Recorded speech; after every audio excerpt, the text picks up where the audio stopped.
The Earnestly Speaking podcast is a show that is founded on free-flowing conversation and may at times venture into mature subjects. Listener discretion is advised.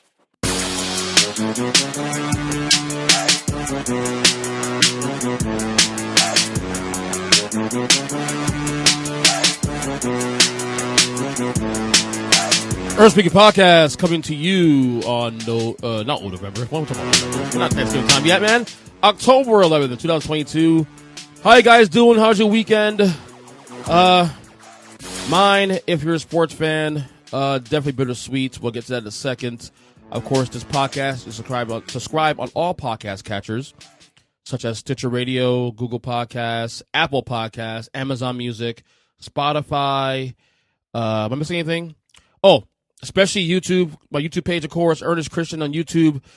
Check it out. There's a playlist there of all the podcasts I do. This one, Take the Wrestling, of course, if you're into wrestling. I am now part of the Huddle Up podcast I do every Tuesday nights. You guys should check that out. That's a lot of fun. Probably the most fun I'm having of all the shows I'm doing right now, honestly. There's a lot going on there. A lot to talk about today, too, especially on the podcast. And lots of football to talk about on the podcast. And we'll have on Kyle Nash do a student report in a little bit. We'll have on Mikey B also later on to discuss our power rankings and compare power rankings, which I'll reveal in later on in the show. Major shake-up there, of course. But I want to start here first before we get to football. I said it was bittersweet because my New York Giants won on Sunday morning against the Packers, and the first real quality win of the year, in my opinion. Well, actually, two now. Look at Tennessee for week one, but whatever. But also bittersweet because my New York Mets have been eliminated from the playoffs in Major League Baseball.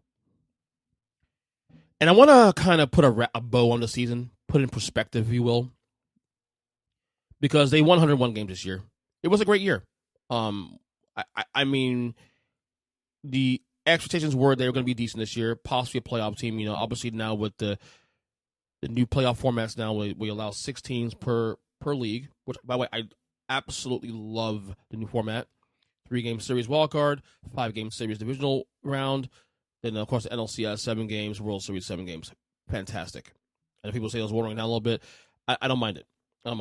Leave it as is right now. 6 teams per league. I love it. 2 buys, the wildcards, all that.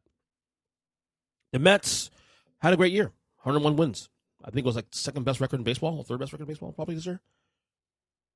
But obviously, the taste in the mouth of what's happened in the last few weeks, and even the last month, or I'll even go as far as say 2 months. Leading the NL East for pretty much the entire season, sans 9 days, 10 days. Unfortunately, those 10 days happen to be part of those 10 days happen to be the very end of the year. So it was a successful season, obviously. Of course, the season started with, signing Max Scherzer, who was great for the most part.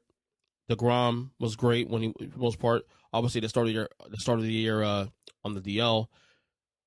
The IL. Well, they don't call that anymore, the DL anymore. Injury list, of course. But it's obviously the bad taste in the mouth of how the season ended that has people upset. And I get it. I completely get it. I think what happened here for the Mets especially is that I think, to me, I knew they were in trouble. And the thing is, I can say this because I said this on the podcast. I said this to people that know me well. I knew they were in trouble pretty much after. Well, to me, it started with after when they beat the Braves 4-5, which I think was either late July, early August.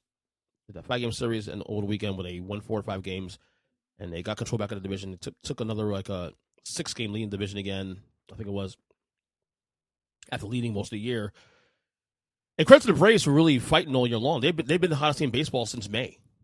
We had a 10-game lead, at one point, and then they came back. But it wasn't like the Mets played bad. They kind of, they played a little mediocre baseball. They weren't playing bad baseball though.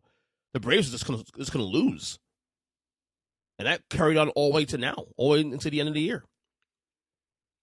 They play consistent baseball. But to me, the trouble started, number one, after they beat the Braves in that series 4-5 games. And then You saw the whole thing with the Edwin Diaz, the trumpet thing. They were promoting like that. Which, for the record, I'm not against that. I'm not against. It's good marketing. It was a cool thing. The trumpets, his team to come down to the mound to close out games. And for the record, he deserved it. He's had a great year, and wasn't the reason why we lost. Why the Mets team lost, because he was perfect this year.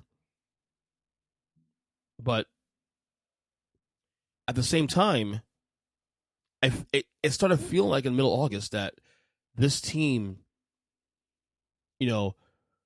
started reading their press clippings and started believing that. And yet, the Braves kept hounding the team. And then we get to September, and we hear the talk. And this is what bothered me, and I said this on this very show a month ago. Warned you guys. Remember the whole talk? Well, last month of the year, the Mets have the easiest schedule in the world. The easiest schedule in the league in all baseball. Strength schedule is the easiest going forward. And what did I say to you guys on this podcast back in September? That I don't buy in that stuff. You know why? Because of timing. You know why? Because of timing? Because the one thing that happens, and that doesn't baseball, any sport, is when you get to the end of the year, bad teams become dangerous because those players are playing for jobs, are playing for roster spots next year on either the team they're on currently or another team that they might want to showcase to. So a lot of teams are going to want to try to use that opportunity to make some noise and make themselves known to other potential suitors, if you will. So the idea of strength schedule in September, to me, was ludicrous because those teams become dangerous. And then they lose to the Nationals 2 out of 3. Nationals are the worst team in baseball this year. Then they get swept by the Cubs also, I think right after that. Okay? Don't tell me baseball games don't matter. Everybody says, "Oh, it's a long year, 162 games, in the season. It doesn't matter. It's a long year. No big deal." The Mets and Braves ended up tied, and then at the end of the season, if the Mets win even one more game, if they win one game against the Nationals or one game against the Cubs in September, they get a bye week. Bye week or bye, whatever you call it. Don't tell me it doesn't matter. It does matter. Because you win one of those games, they got to bye. A tiebreaker caused the Mets to miss the bye.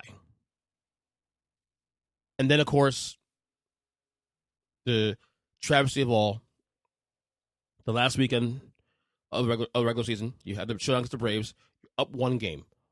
All you need is one win.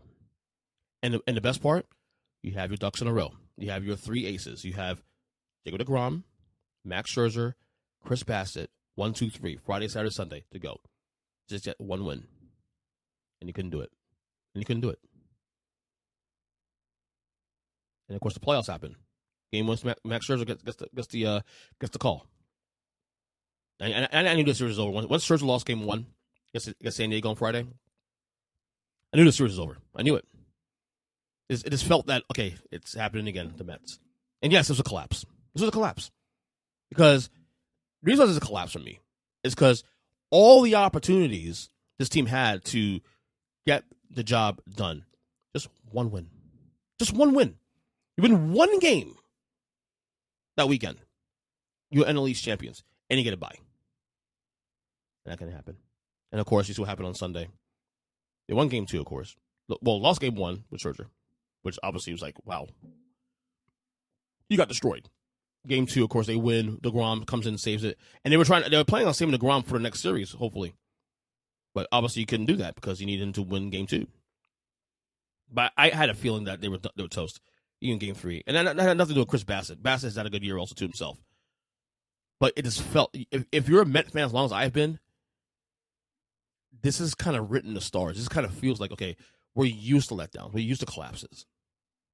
And to me, what made me upset about Sunday was it wasn't that they lost the series or lost game 3 to San Diego. It's the way they lost. One fucking hit the entire game. One fucking hit for your season. One hit. One hit.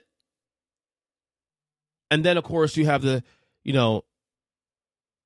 whole thing with Buck Showalter, who's had a fantastic year, should probably be considered manager of the year in the National League. Although I'm not sure if they include playoffs that as well too. But Showalter going in there in the 6th inning, desperate, of course, asking the umpires to check Joe Musgrove's, the pitcher, his ears, see if there's any substance going on there. Of course, nothing was in there. Only pissing off the Padres more. Bad look. Desperation. And if only you did your job. If only you did your job. Win one mumbling game, either against the Nationals in September, against the Cubs when you get swept, who are really bad as well too, or against the Braves, which are aces, ducks in a row with the aces ready to go, and you couldn't do it. They didn't deserve to win it. They didn't deserve to win the series, playoff series. They didn't deserve it. As good as they were this year, opportunity knocks, and they couldn't come through. It's just that simple. So yeah, it was a very bittersweet weekend for me, of course. But as a Met fan I've been for over 30-something years, we keep going. Let's ride. Let's keep going. And you see next year, hopefully, and obviously we're going to figure out if will the Mets re-sign Jacob deGrom. Does deGrom want to stay in New York? He seems to have one foot out the door anyway, as it is. Did the Mets go after Aaron Judge? Who knows? A great year that left a bad taste in my mouth. And again, it wasn't that if they had won a playoff series, if they had won the series and lost the Dodgers, much I hate the fucking Dodgers, and I do, it wouldn't have bothered me because the Dodgers to me are a better team anyway. They are the favorites to win the National League. I've been saying all along. But to listen to the Padres at home and the way you did, and the way they came down the stretch, man, bad taste in the mouth. So, anyway, to football, because I said let's ride. So let's go to football real quick. Let's ride, Russell Wilson. Whew. I know it's been 5 days since that game against the Colts, the loss to the Colts on the Thursday football. That putrid, God, fucking horrible game. That putrid game on Thursday. And Russell Wilson, of course, getting the chunk of the blame. Look, we all agree Nathaniel Hackett, the Broncos head coach, is horrible. We agree. He's terrible. But this game's on Russell Wilson. It's on Russell Wilson. Russell Wilson's a Hall of Famer. Let's be real. He's a Hall of Famer. One of the best I still consider one of the best quarterbacks in the league, even though it's had a rough year to start. But there's a question to be made now when did Denver do the right thing here in paying that guy so much money, probably knowing that he won't be better than he is now. I still say I'm okay with it because if you've seen Denver's quarterback carousel for the last 7 years, I don't blame one bit. They tried to go after Aaron Rodgers. He ended up re-signing with Green Bay. Russell Wilson still top 5, 6, 7 quarterback in the league coming to the year. I don't blame him. Guy's work ethic. He's a great guy. And again, let's separate Russell Wilson from the, whether we like the guy as a person because he's corny. Which again, I said on the pod last week. I don't understand the hate for Russell Wilson. I do not understand it. It's ridiculous to me. A great guy, great family man, great fan. All that. If being corny means I could Sierra as my wife, sign me the fuck up all day long. But anyway, it got me thinking about Russell Wilson's struggles out the gate here. Russell Wilson, right now, age 33, I think now, is having his Tom Brady moment. He's having his 2014 Tom Brady moment. Now you're asking, what does that mean? Well, let's go back 8 years ago to 2014.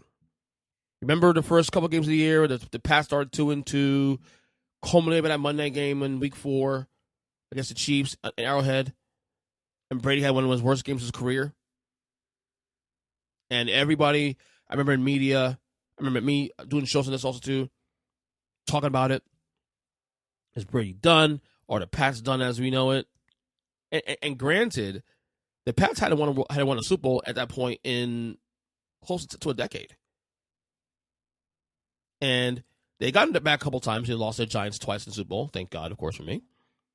But the Pats already at that point had been still a really, really, really good team. To a really great team, going 8 title games every year, but can't get to the promised land. And then you start seeing some regression from Brady and the Pats.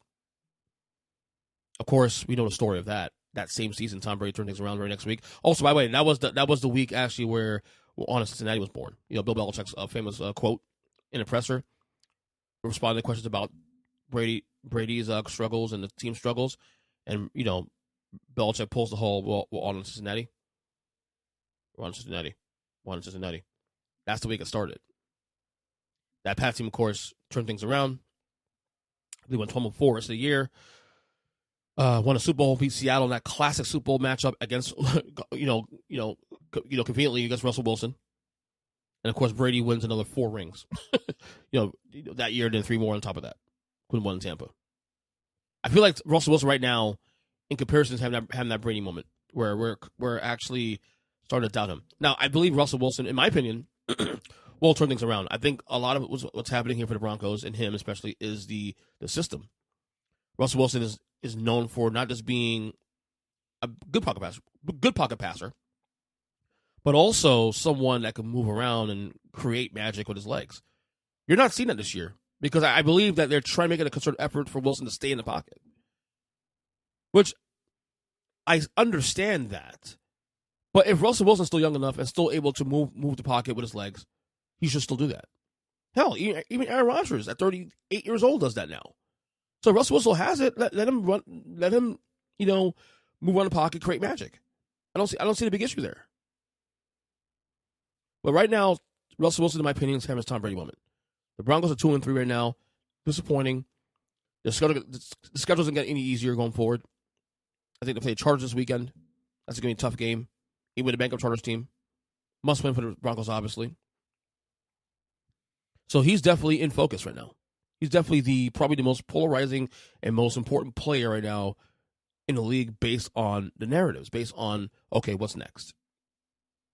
I'm rooting for the guy. He's my favorite player in the league. I've played for years. I love the guy. I love everything he stands for. Is he corny? Yes. This and that.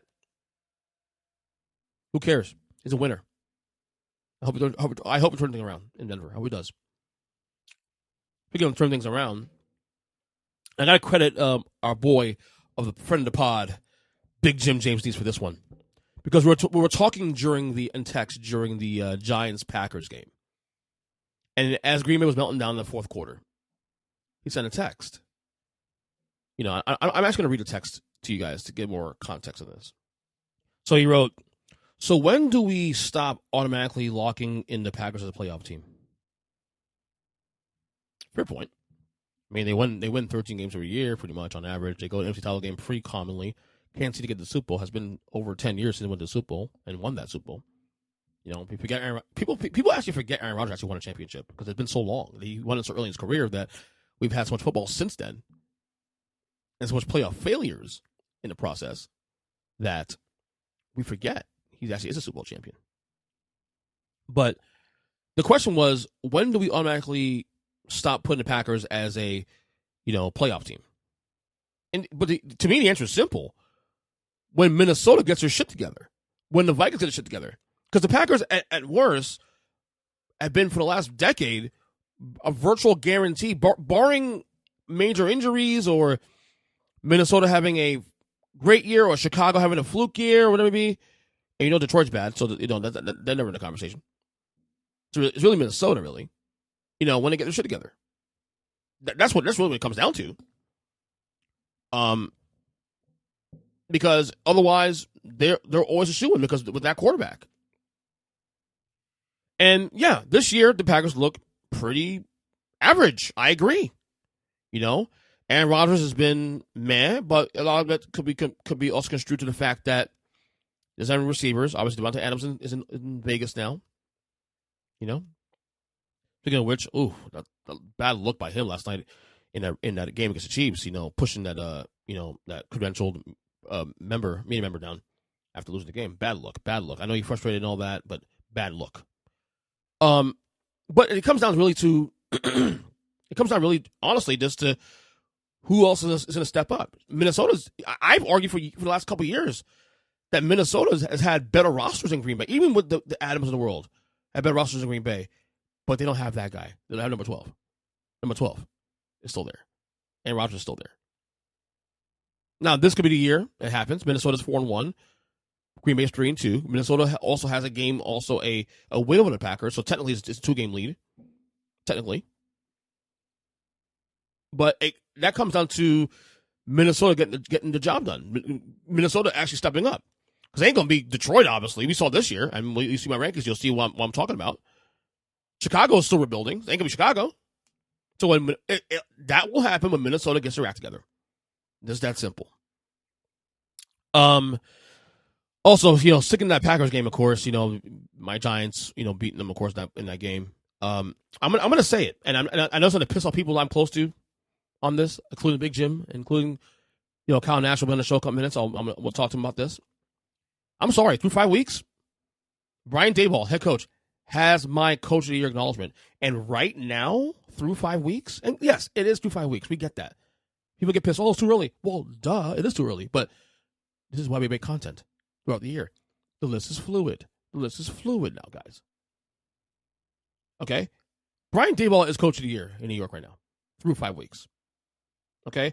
I am only listening to offers or listening to people or arguments for Nick Sirianni in Philadelphia. I would have said Doug Peterson a week ago, but you can't lose to Jackson. You can't lose to Houston like that at home. Can't do that. Sorry, can't do that. So, to me, it's Coach of the Year. And to me, it's almost not even close. I mean, this is not a good Giants team. People say, "Oh, well, how about an easy schedule? No big deal." Yeah, but when you're a bad team, that whole easy schedule thing narrative does not apply. When you have an easy schedule, when you're a bad team, you don't get that pass on that. Okay? Whereas if you're a great team and you have an easy schedule, I can understand. He has turned the culture around. Look, the Giants are 4-1 right now. We don't even know if Daniel Jones is the quarterback of that team going forward. They have no receivers. None. I could barely name 2 of them now on the roster. And I'm a hardcore Giants fan of 30-something years. I mean, seriously. The defense has improved, I will say that. And that defense played really well in that fourth quarter against the Packers. That pass rush started getting to Rodgers, too, also. We'll say that. Remind me of some glimpses of the old Strahan and OC Miura teams and JPP and whatnot. Super Bowl teams. But Brian Daboll has changed the culture. He's made the Giants this. And this is very important here. The Giants, to me, are not a good team. They're not even a top 10 team. I'm going to give you a spoiler right now. They're not in my top 10 in my rankings this week. They're not. But he's made the Giants competent. That's the difference. The Giants are competent on the Brian Daboll. And we need to acknowledge that. So, yeah, right now, 5 weeks, I'm a Coach of the Year. I don't care. Okay? Speaking of coaches, also, we bring in Kyle Nash, and we'll discuss with him a little bit. Matt Rhule fired by the Panthers yesterday, which I called that, by the way. I sent, I said Big Jim and Kyle Nash, we have a group text, and I said this to them. I go, before the Niners game, I said, if the Panthers lose the Niners and this gets ugly, I can see Rhule getting fired Monday morning. And what happened? He got fired. It was an ugly game on Sunday, and he got fired Monday morning. Like I said, Matt Rhule obviously 1-4 start, 11-27 for his career. He still had 4 years. Part of the pushback was that we have 4 years on his contract, which I agree. I mean, it's a lot of money to leave on the table to pay the guy to let him walk. But again, someone an owner like David Tepper, who's very thirsty for winner, who's getting tired of losing, and has a lot of money, one of the richest owners in the league. $40 million ain't nothing to him, probably. $40 million left, 4-year contract, 4 years left on his contract. No surprise there. I think the next guy in line, what you got to look at now for probably the next guy in the hot seat, now not Matt Rhule's out of the way, is probably Ron Rivera in Washington. They are going the wrong way. They are the worst team in football right now, and they're going the wrong way. You see his press conference yesterday also, too, when asking about, the difference between his team and everybody else in the division. He's a quarterback calling out Carson Wentz. Which, by the way, I disagree. Carson Wentz is still better than Daniel Jones, at least. I'll give you that. Team is pretty bad. And I don't know. I think Rivera's going to be on the hot seat. And by the way, for the record, I apologize again for Washington being my playoff team this year. Bad look by me. So I can sit here and acknowledge when I'm right about Matt Rhule and other things, but I was dead wrong on the Washington Commanders being a playoff team this year. Bad look. All right. That's long enough for the first time for here. Let's bring in Kyle Nash, student game report here as we discuss more in the NFL and some college football too. It's season's heating up there as well too. So let's get into Kyle F. Nash in here for this week's student game report. Student game report with the man Kyle F. Nash. Kyle, how was your weekend? It's busy, dude.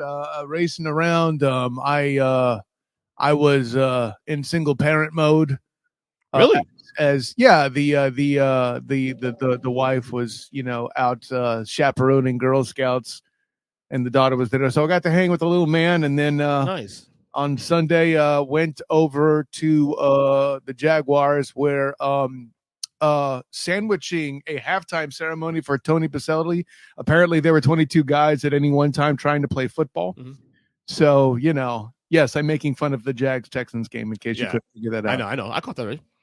It's for the audience at home. Anyway, let's start here. I know it's been 5 days since that game, and I touched on this on the first segment of the podcast about Russell Wilson and the whole just the whole thing in general. I don't know what's happened in the last few weeks, even before the season started. You mean other than the feel like not only that, but even off the field here, just all of a sudden people don't like Russell Wilson? I don't get that. Well, because it's popular too, right? And I don't know what it is. We're now starting to understand why Seahawks fans were dumb.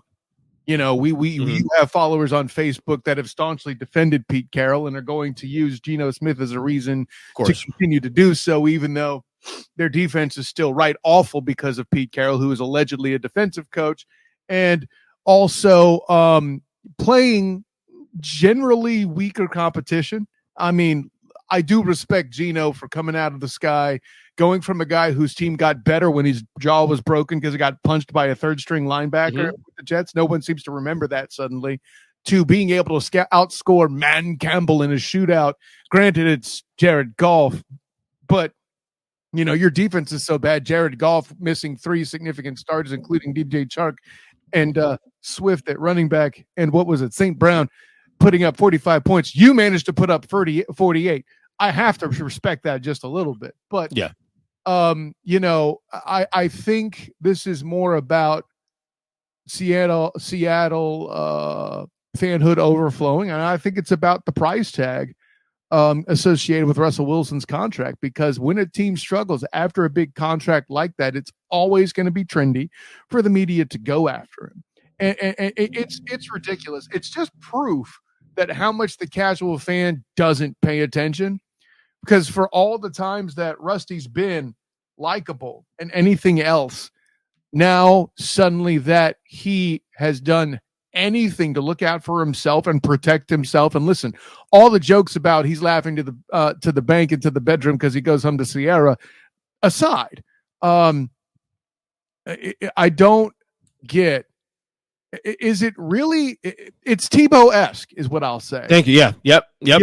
I made an analogy in my podcast last week. It's strong. It's certainly a lot better than any of your top 10s this season. Oh, boy. We'll see mine later on tonight. That's true. You threw that alley-oop. I had to dunk it home. You know how this works. No, but yeah. And the reason why I have to throw that shot in there, EJ, is we're throwing traditionally boring radio because I'm agreeing with a lot of stuff you're saying. No, but I guess the better question is this, though. Are you worried about Russell Wilson moving forward? No. On the field. Okay. No, absolutely not. Listen, you have a torn lat impacting your throwing shoulder. Yeah. It's funny. I saw the news of that injury come out after I heard Colin Cowherd go off on a tear about he's not rushed, but he can't throw the deep ball anymore. Golly, you think if your throwing shoulders hurt, you might have a little trouble throwing the ball? Yeah. Holy shit. Go figure, right? So, and listen, I don't say that at Cowherd's expense. The news hadn't come out yet. And I'll put it this way. The main reason why that news came out, I think, is because of all the public chirping. The reason why that news came out is because, here we go, Denver's trying to campaign and start to build the case to fire Nathaniel Hackett before the year is out. I'm not saying it will happen, but I sure as hell can't rule it out. See what I did there? Keeping it coaches fired within the year? Yeah. That's one segue coming up soon. Yeah, no, right? So few things. First of all, and I think the fact that the opening night for Rusty in Seattle, that was a big goddamn deal. And I think that's where it all started and is still stemming from. If the running backs twice do not fumble that football into the end zone, Seattle loses that game as they should have, and everybody's expecting it. Seattle is 1-2, I think, at one point in their schedule. And also, we don't know yet that Nathaniel Hackett sucks at his job. These are the three things that are true. Because they were getting down on Rusty because of red zone percentage. Really? 2 fumbles in the end zone that didn't turn out points. And 2 fumbles literally on the 1-yard line. No, in the goddamn on zone. The goal line, right in the goal line, right on the line. They rolled into the end zone. Yeah. Let's be clear about that. Like the progress was even forward. They were going to get in potentially there in as Christian. That's what I'm telling you. So, if I don't, I'd hate to make it so trite, but the problem with haters, EJ, they're going to hate. And Rusty is exactly that. It's the same thing our good friend G. Stelio used to say about Tom Brady, except Russ doesn't yell at other people and isn't being exposed to be a genuine asshole toward teammates as we're seeing now in his older age, right? So you help me with that. Would you rather or, hey, come on, man, let's ride. We can do this. I believe in you. Well, I think people hate Let's Ride because I think the problem people have with Russ too. Also, he seems so robotic. Like he seems so I don't think that's fair. Calculated, okay, okay, go Broncos Nation, let's ride. I mean, I get it. It's corny as shit, but I understand that. But it shouldn't. But it's not a bad person. But all of you are falling for it then if it bugs you that much. Yeah.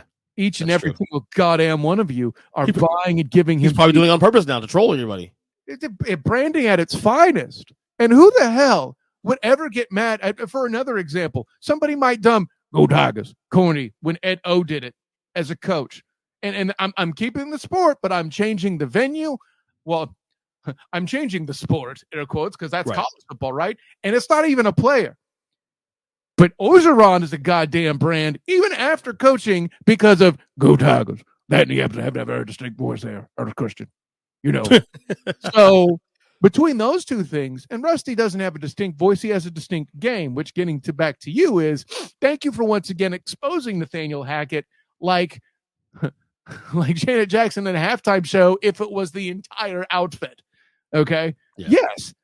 And you want to know when it went best for the Seahawks? When, against the 49ers, of course, when he wasn't hurt and he basically said, yeah, this is my game, and took his ball, and I would have said, well, yeah, to the house, went home, same difference, Mm-hmm.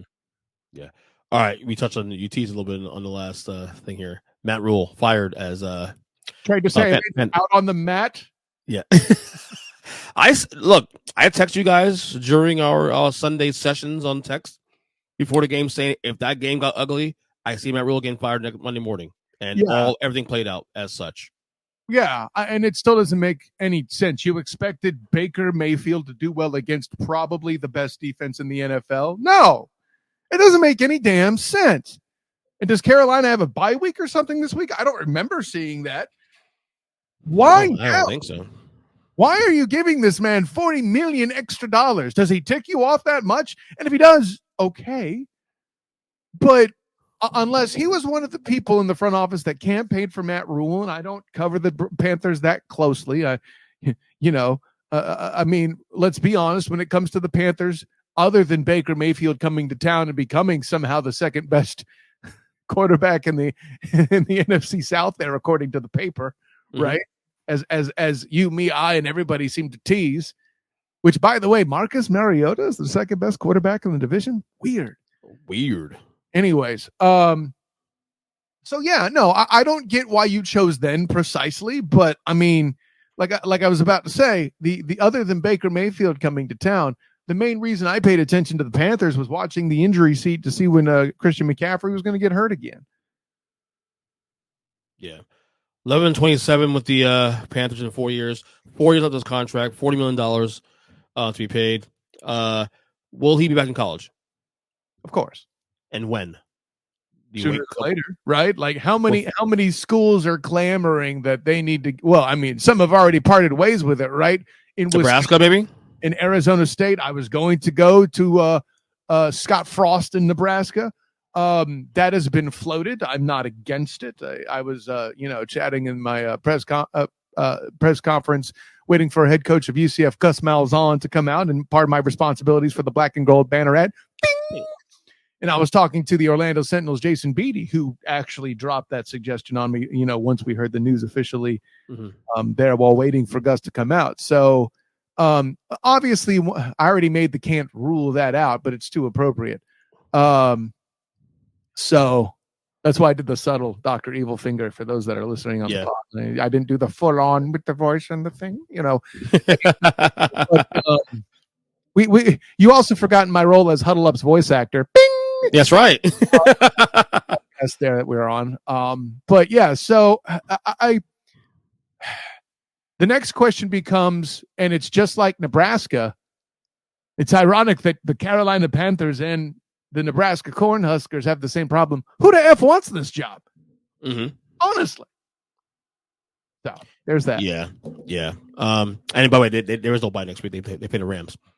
So yeah. Sounds great. I mean, maybe the Rams are spiraling that much in the eyes of the Panthers front office, and if they think so, I mean, losing to the Cowboys with a backup quarterback certainly would think that. But yeah. Speaking of the Rams, both Super Bowl teams last year, Rams and Bengals, are now 2-3. Between both of these teams, which team will concern you more? I mean, the answer to this should be obvious to you or anybody that pays any attention. I mean, first of all, please take note of my Aaron Evans original painting of my silhouette playing offensive line. Based on that information alone, okay, that might be confusing, actually, because the Bengals offensive line hasn't performed as they have. But Joey Burr is coming off of an appendectomy, missed all of training camp, blah, blah, blah, blah, blah. And having experienced that personally, getting back into shape after dealing with something that internal. And I'm assuming and whatever I did was probably minor to whatever he endured. I only had I don't know that I didn't need an open appendectomy. I'm not sure if he had one or not. Whole other medical question, but It could only have been worse, or equal to what I had to deal with at best. Right. So it takes time to get comfortable again after going through that. And he did not necessarily have that. Right. It's not like you can plan out an appendectomy after. It's just kind of like, hey, you feel this pain? Yeah, I'm here, bitch. Let's go. So, it's not like they could plan it out like it was elective surgery, like Jimmy Garoppolo opted to put off his shoulder surgery to assure that he couldn't be shipped. I said it. By the way, thanks to Rob Stats Guerrero of Niners Nation for feeding me that little tidbit and helping me figure that out. But John Matthew Stafford, on the other hand, relatively healthy. I know there were some murmurings. Oh, his shoulder's sore. Right. He's had that. That ain't a thing. And all the noise surrounding the Rams and what's going on, how despite Aaron Donald, the defense is stepping back. I knew that Andrew Whitworth's departing would be an impact. I did not think it would be this big an impact. Good gravy. Yeah, I agree. That I wasn't ready for that, and I am prepared to start taking seriously people who were beginning to take their victory laps for the Rams missing the playoffs. They were doing it. A lot of the people that were doing it were simply using the word Super Bowl hangover. But if they had said to me, hey, I think Andrew Whitworth's missing is going to hurt more than you think, then I'll take their victory laps more serious. There we go. Get it out. Yeah. Allergies. Most people just did it because of the Super Bowl hangover. Not that that's a bad reason, but yeah, it's Andrew Whitworth's departure. That's definitely the biggest deal out of all of this. Yeah, I'm with you on that one. All right, one last NFL thing. I want to do. We typically do this normally at the closer to the end of the season. The last couple of weeks, we do like a playoff locks. So what we'll do Give me the 7 teams per conference you believe are right now through 5 weeks. You believe, regardless of what the record is right now, Yeah, you think we'll still be in the playoffs. Like it can Right. be a 1-4 team. Says, you know what, I still think the 1-4 team will make it at some point. Whatever. Right. And then lock up whoever you feel most confident that will stay as is. Right, So- because unlike you, I don't let records, give me the wrong idea, like saying stupid stuff like, Brian Daboll is the coach of the year and all But that he stuff. is though. So go next question. But you're just He is. wrong, and No, that's but, okay. but you're wrong also too. Next question. Go ahead. Stay on No, topic, you're buddy. wrong Stay on topic. because Stay on topic. Damn it. yeah, sorry, I'll have plenty of time later to lambaste you. And I got to deal with you already. Yeah, you do. Once in the morning and at nighttime now on Tuesdays. Anything no better or no different than Mike McCarthy is a coach of the year candidate. Wait, Sorry, wait. you don't have a retort for that? True. Wait, no. Hold on. You said McCarthy? McCarthy has done no more. Excuse me. Brian Daboll has done no more than McCarthy, and McCarthy is no candidate. We'll discuss it later on. Playoff. Oh, teasing Huddle Up podcast tonight on Tuesday. If you're listening live, bing. Anyways, all right, brother. Go ahead. Give me let's go to NFC first. Sure. Okay. So lay out the 7 teams, division winners, wild cards, and then which ones of all that really will be a lock no matter what. Okay. So in the NFC, there is no such goddamn thing. Stop it. Yeah. That's why, and like, ladies and gentlemen, I don't just abuse EJ.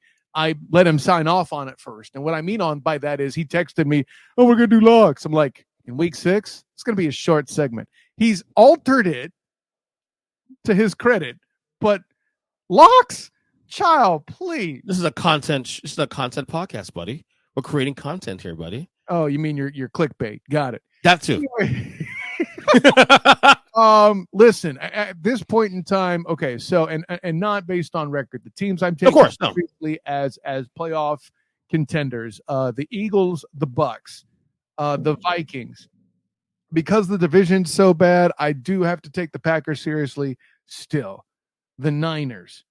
I think the Giants have done enough for themselves. The Giants. I can't say the Giants yet because don't say Giants yet. Because I agree with you. Yeah. I have a list. I have a list right here too. It's more about you hating Danny Dimes than anything. No. Not saying about Danny Dimes. Danny Dimes is a tough kid. I want him to succeed, but hate is the wrong word. But just not believing in him at quarterback. They're not a good team. Here we go. They're not a good team. They're not a good team, but Brian Daboll's the coach of the year. Shut up! He's made them competent. You're offering the Marvin Lewis defense. That's interesting. How many Coach of the Year awards does he have? He had one, doesn't he have one? He should, and I think there's one. I think, wasn't he? I would honestly have to check. Okay. But he was wildly underappreciated as a coach. Every year they wanted to fire him, and they couldn't realize that he was the reason they got to the playoffs as much as they did with the Red Rifle. The only reason you know who the Red Rifle is Marvin Lewis. Anyways, and yeah, and is he the second best quarterback in the NFC South? I don't know. Anyway, let's see. Definitely not the Commanders. Yeah, first segment on this podcast today, I already apologize for that. So again, that's the third time this week. You're going to keep apologizing. It's okay. I'm okay. Look, I own that. Links we went to save you from yourself, and you I own that. Ass. I own that, and you will keep owing it. Stand there in your wrongness and get used to it. I know I shortened the actual quote, but yeah. Anyways, I know Jim's listening, just going, "It's not right, Carl." So I have 2 teams here. So I agree with you so far of 5 teams. I agree with you on Philly, Minnesota, Tampa Bay, San Francisco, and Green Bay. Yeah, with you on that. Green Bay find a way. I have 2 teams you haven't mentioned yet: the Cowboys and the Rams. The Cowboys. God, it's really hard for me to sign off on that because I feel like when Dak comes back, McCarthy's going to go back to making the same mistakes he did. When Dak comes back, he needs to make sure he keeps the same game plan. Yeah. I don't know that will happen. Now, granted, Dak has the distinct advantage by pure accident to come out potentially facing the Lions and the Bears back-to-back as his first 2 games, which is the smart thing to do, frankly, if you're bringing back your franchise quarterback. Wait, whatever. Let Cooper Rush handle the difficult game. Mm-hmm. And I forget what the game is before that off the top of my head. Sorry, I'm not hip to the Cowboys schedule like you are, Cowboys. They got Eagles this week, though. The Eagles this week. Walks right into it. Thank you, EJ. No, I know they have the Eagles next week. I think it's the week after I'm looking for. Okay, so right now. Give me a second. But while you very unsubtly look it up and not give me an opportunity to stage perform here. Okay.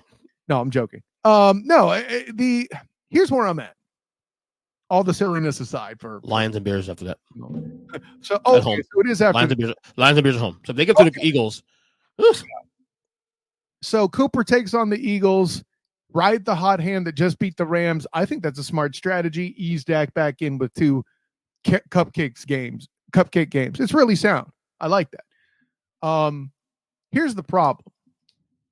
If Dak even sniffs a struggle, here these mofos come, man. Mm-hmm. You know. Mm-hmm. And I'll leave that at that. Now, I guess as much as I don't like it right now, because their schedules are awful, and you know how I'm handcuffing myself to schedules in my prediction. It's mm-hmm. how I roll. It's hard for me to bet against either. Well, you know what? Here's what I'm going to throw in. No, actually, I can't do that because their defense is bad. I might have thrown in Seattle if they could play better defense. And just I can't believe in Geno like that yet. Not to mention they have yet to actually win a division game. We'll see what happens with the Cardinals. But if the Seahawks lose that, the party's over with Geno. Like right. They're going to start turning on him. Right. You couldn't beat the Cardinals. They're so bad this year, even though they're not as bad as advertised. I tried to tell you about that the other day. I believe that conversation came up on a pod as well. I might have been football is awesome, but I'm stalling my ass off. I know. I wasn't ready for the 17 question. You kind of pulled that out of the sky, hippie. So I'm good for that, buddy. For now, and see, this is why I hate it. The NFC East is not the best division in the NFC. I agree with you 100%. I agree with you 100%. I'm not there yet. You know, they're just like the Pac-12 or the ACC. Mm-hmm. They beat on each other and get a high record for it, and then when they actually play somebody, they get walloped. You know. Well, everybody's looking at this as aesthetics, and I get all that. But if you put that division against the AFC North, I would still think the AFC North is better. Talk about it. 100%. And in the NFC West, forget it. Well, yeah. So I'm with you. I'm gonna go Rams and Cowboys, my other 2 teams, for the time being. Yeah. The reason why the Rams are a tough answer, and not that that's a bad one, is it's really hard to account for the AFC West later in the season. What would they play later on the year? Right. How much they learn. I mean, I wasn't ready for Hackett to be this bad. I'll be honest. Yeah. You know, but the Chargers getting healthy is a problem for the Rams. The Raiders came out and gave Patrick Mahomes II a show, and it could have been argued Josh McDaniels lost that game. Mm-hmm. Whole other question. Yeah. So it's hard to account for that on the Rams schedule. That's tough. So yeah, you know what? I think you crossed me over. I will take the Rams and the Cowboys for now, as much as I don't believe in them. Right. Like I said, MC's wide open. I mean, I think Arizona's still a team to really, that's the big question mark. Because clearly when they're on their game, they can compete with some of the best teams in the league. You saw against Philadelphia. That game was a game. They should have tied that game with overtime and all that, but we saw that played out. Yeah. So we'll see. Barring injury, I will lock the Eagles. So the blood of Jalen Hurts will unlock their pick. I'm locking the Eagles and the Bucks. And the Niners. And I'll tell you why. Because the Niners, whether or not they'll walk or not, I trust them. To me, they're a Super Bowl contender. I don't care what you say. They're a Super Bowl contender. Philadelphia? That's asinine. You have to steal the football at some point. Okay. They find a way to get the job done. Again, they find a way. And then until they prove me wrong and prove everybody else is wrong, don't worry, Niners. When they actually have to play somebody good. Okay, yeah. I understand. Okay. Because Patrick Mahomes II is on the schedule. Yeah. Okay. They can go 10-7, and I still trust them. Well, I have them going 10-7. Well, there you go. And next year the playoffs. I have them as a playoff team. So, like, for all the let's clear up one thing real quick. Okay. I had the Niners going to the playoffs anyway. Yeah.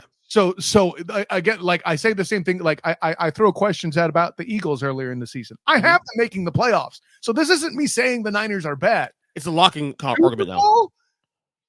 Chill your butt. Okay. AFC, go. Okay, so I'm easy, obviously, on the top. Bills and the Chiefs. Duh. You know, and why they were anything other than 1 and 2 on your power rankings ever is just proof of how bad. And their locks also too. Your job. Yes, right. I thought I said locks, but if I didn't, my bad. No, it's okay. It's okay. No, this is for home, not for you. I don't care what you think. Why don't I'm kidding? I said it. That's right, I said it.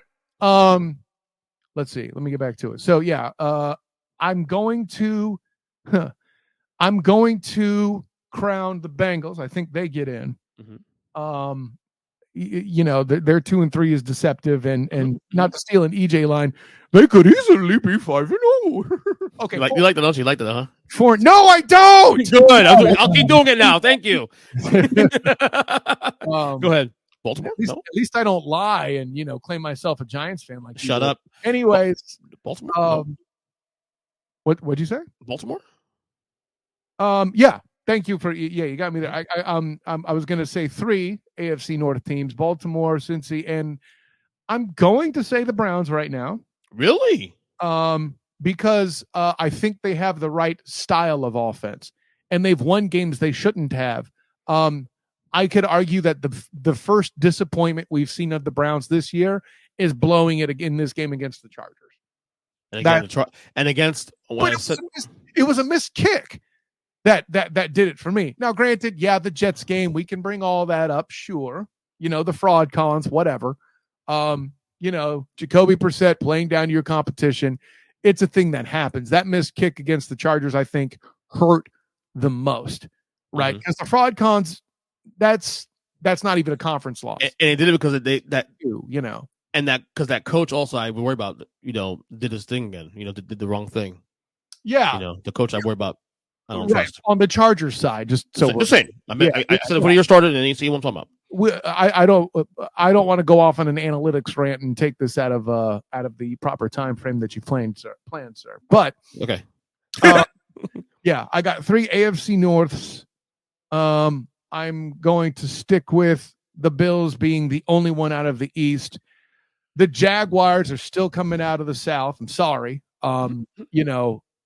As much as EJ wants to talk about, I'm rooting for the Jaguars. I love it. Hold on. As much as you want to talk about rivalries being frisky and everything, frisky. And when they have such a situation with the Texans, you and your boy Zach by extension, because he's too scared to IM anybody or DM anybody, to use an intermediary to talk shit because he knows he's going to get dunked on with his lack of knowledge. It's obviously existing because he's losing to you, who's garbage at top 10s in a gambling situation. I can't wait to first podcast. No, I'm sorry. Stoner McPothead should not be slinging shit if he can't do it to me directly. I'm just saying. Obviously, I'm joking, Zach. Take it easy. But no, I still have the Jaguars for one reason alone. That's because they play great defense. I think Trevor Lawrence does need to clean it up. That's the big thing. Oh yeah, Turner's got to stop. So you have Buffalo, Baltimore, KC, Jaguars, Browns, and Bengals. You're missing one team. Could it be the Chargers? Could it be the Dolphins? It's the Chargers. It's not the goddamn Dolphins. Especially, listen, even before that dumpster fire of a situation happened with their injuries and the quarterback and all that, which is a whole other ball of wax. I had former panelists coming out of the woodwork asking to do more shows about encephalopathy. And I'm like, bro, we don't know anything yet. We just know that Ish was messed up. Yeah. All right. Finally, college side real quick. What's one question on college side? Are you buying what the Tennessee Vols are selling? Big game against Alabama this week, by the way. I would need a clear distinction of what the product is that you are selling me, sir. What does that mean? Okay, well, let me ask you a question. Do they have a good chance against Bama this week to win? Probably not. Okay. But Texas gave him a scare. So we live in a world where I would say Notre Dame beating BYU is a big deal, but it's really not. Because them beating LSU this week wasn't a shock. It's the way they beat them. It was the dominance factor was a thing. Yeah. Right. I expected a high scoring game. I did not expect them to play as good a defense and hold LSU down the way they did. But yeah, there you go. I mean, we've been over many times on this, on Huddle Up. I've been over it many times on the Black and Gold Banneret podcast. Bing! Mm-hmm. That Josh Heupel is going to win games, 63-61, and that doesn't fly in the SEC typically. No, and I think they have both Bama and Georgia on the schedule. So I'll put it this way. You are selling ice cream or betting me cookies. Ice cream. And the only reason I'm not buying the product is because I am diabetic in the form of you having Georgia and Alabama on the schedule. I feel like that's a shot of beef for my cookies. You're damn right it is, Ernest Christian. Bastard. You bastard. You're about to get mugged soon enough. I can't wait. All right, Kyle, plug away. Camera, but it's in the dishwasher. Plug away, Kyle. Well, I use it. It's not. I know. It's okay. I love it. No, man. Listen. No, I'm not going to send you the used mug. You're not that big a fan. Jesus.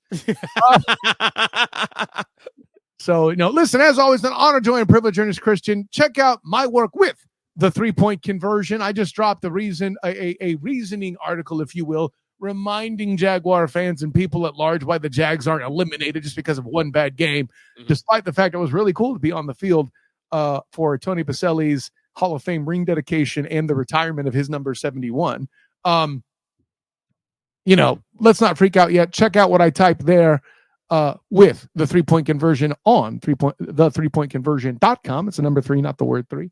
Also, my matchup mania will drop on Wednesday as per usual.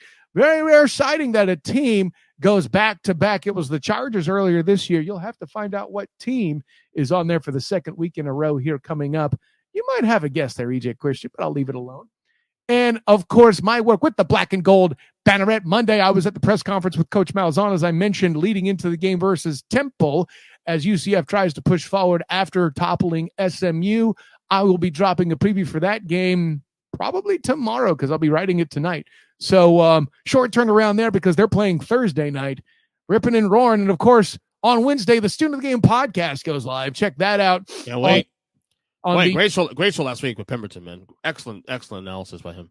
Yeah, Mancini and Pemberton were both fantastic. And listen, you need a scuba certification to do a show with Pemberton, man. He goes way deep. He does. And God bless it. He's the Muslim football scout does his thing. It's fantastic to watch him work. And maybe you should actually be serious about contacting him. There's that. Anyways, I will. And so check out Wednesday's edition of the Student of the Game podcast. I will be bringing in Big Jim to actually try and explain Cowboy success. Sorry, you got him coming to the show? Really? You got him doing that to Cowboys, Mr. Bottom 5 team? Why not on bottom 5 this week? He's gonna hear this. He's gonna hear this. He's gonna hear this and then text me like, "You asshole." I can't make the jokes now because you ruined them all, and they're all gonna see him coming, including Jim. Way to go, jackass.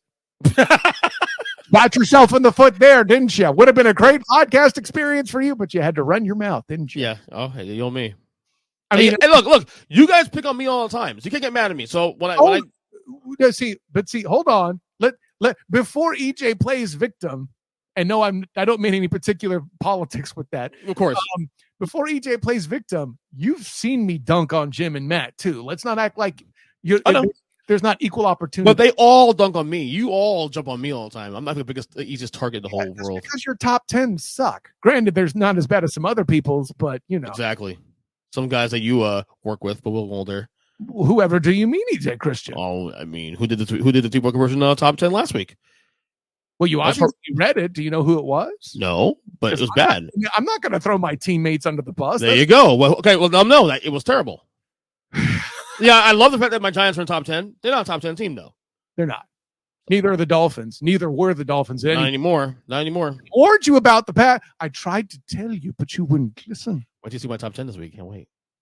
I bet you took the Packers completely out, you overcompensating hippie. Anyway. I might have. Oh, look at this. This is more teasing than I've ever done to you on a show, and I like it. Ooh.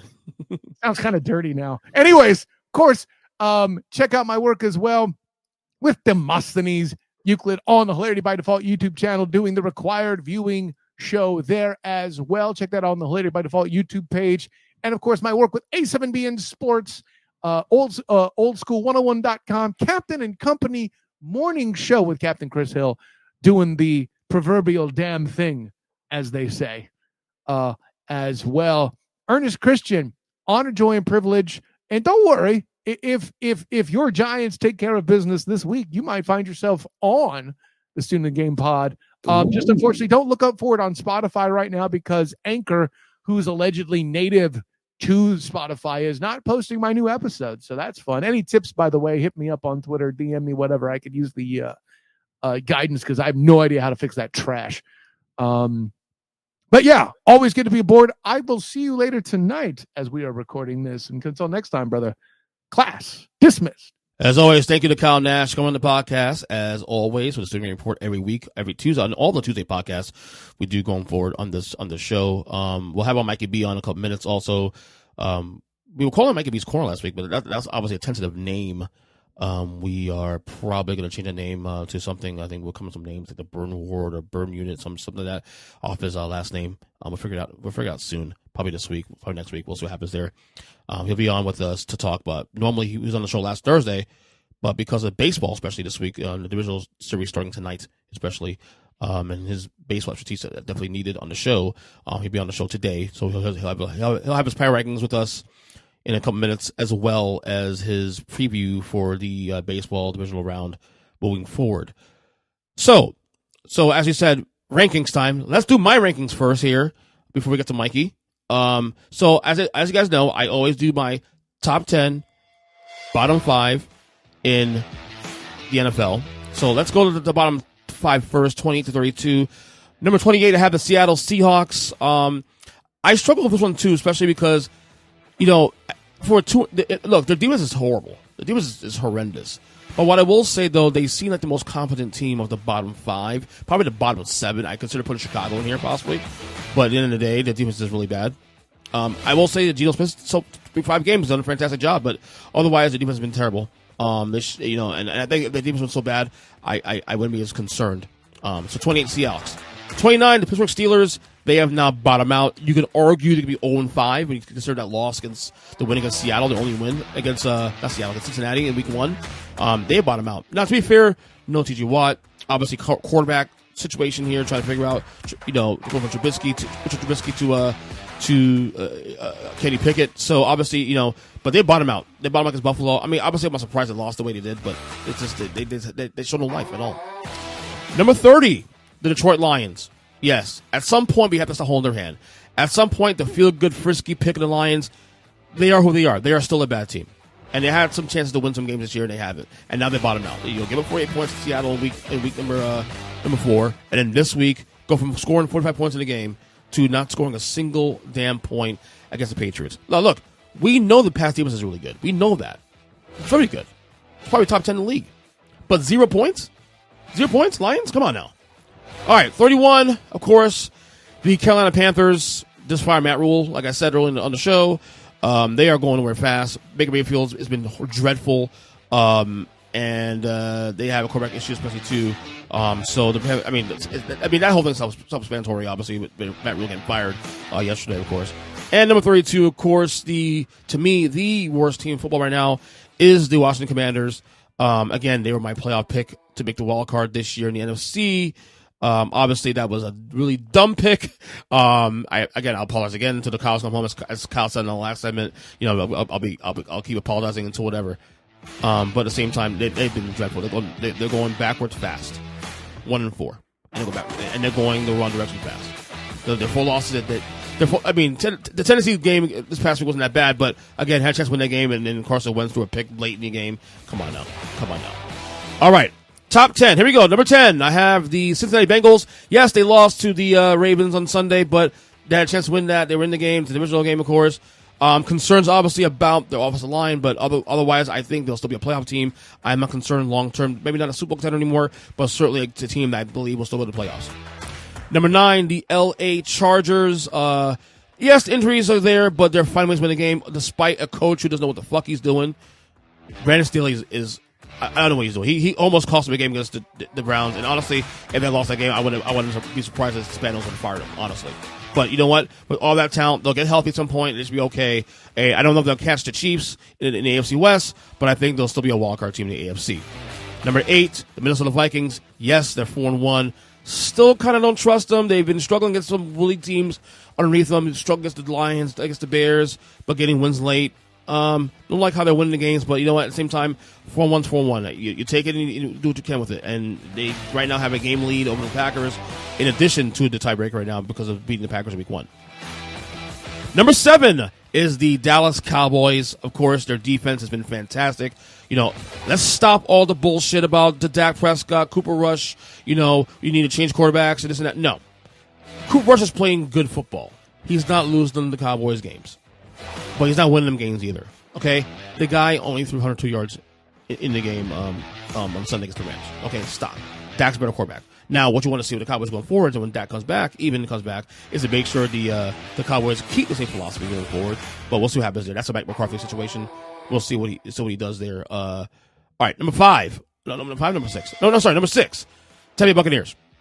Again, a win against the Falcons on Sunday. Not very sexy, but again, I'm going based on trust. They got Tom Brady, got a solid defense. They'll get healthy going forward.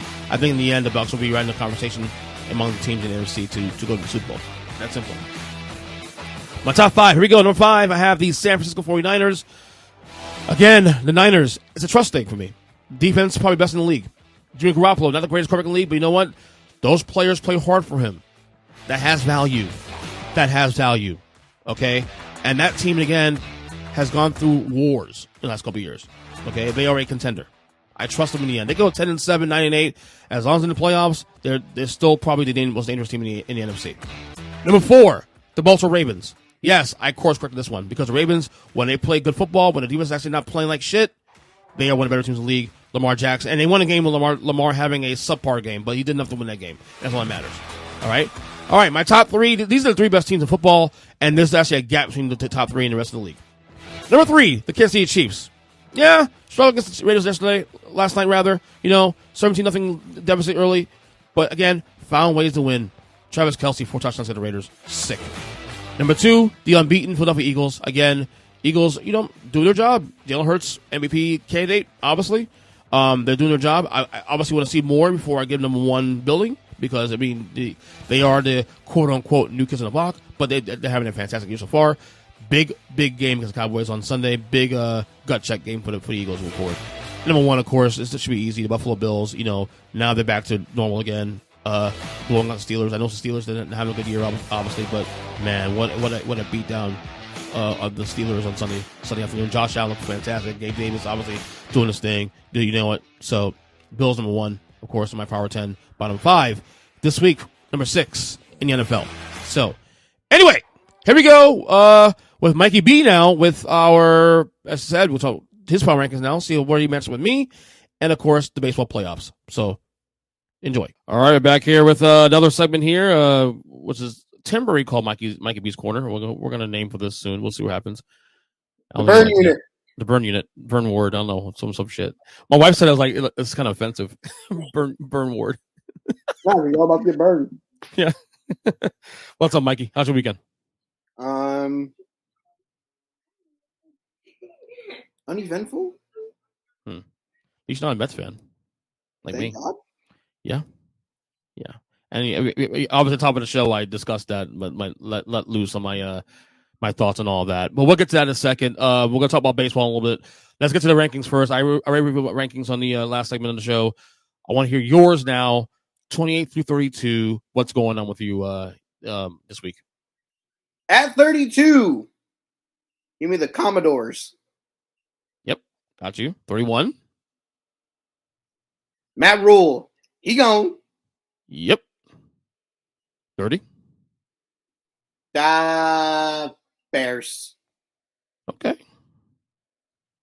29. War Sea Chickens. Yeah, they went down 1, right? From that last week for yours, right? Okay, and 28. They went up a spot actually. Okay. Because mine did too, but Even with the loss, they went up a spot. Okay. Or no, maybe they went down a spot. I'm not sure. My shit's not loading properly. I get the funny feeling. The Steelers are here somewhere. No, Okay. no, I do not have them in my bottom 5. Seattle dropped 1 spot. Okay. This team is now back in the bottom 5 after being out of it last week. You can't go on the road to Arrowhead and have the Chiefs back against the wall and not be able to finish. I ding the Las Vegas Raiders. They're probably the best 1-4 team in the history of football. Probably. Afterwards, I have the Texans just out of the bottom 5. Mm-hmm.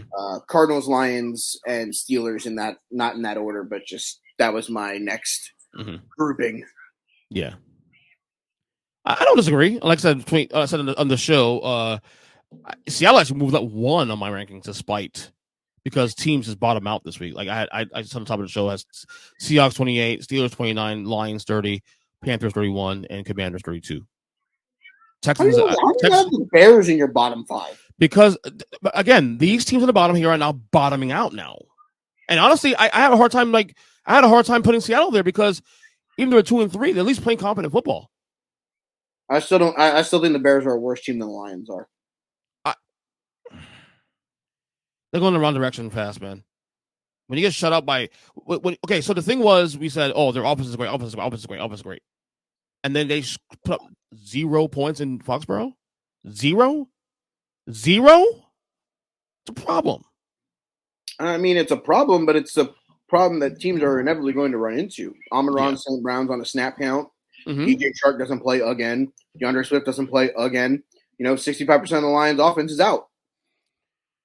When you have a bulk of their targets not playing due to injury, I'm not trying to sit here and make excuses, but it's hard to win games when 65% of your offense doesn't play. I mean, they put up 45 last week, though, so 45-0. They put up 45 last week because they were playing a defense that was basically giving them the middle of the field. But 0, Mikey. 0 points. Because give me a field goal at least.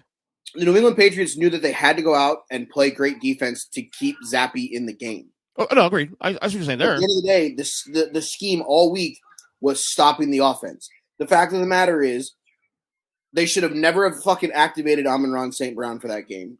He was on a fucking snap count the whole fucking time. And then they started losing, and they were like, oh, we need to get him in the fucking game more. And all you're doing is risking fucking putting him out there and getting hurt again.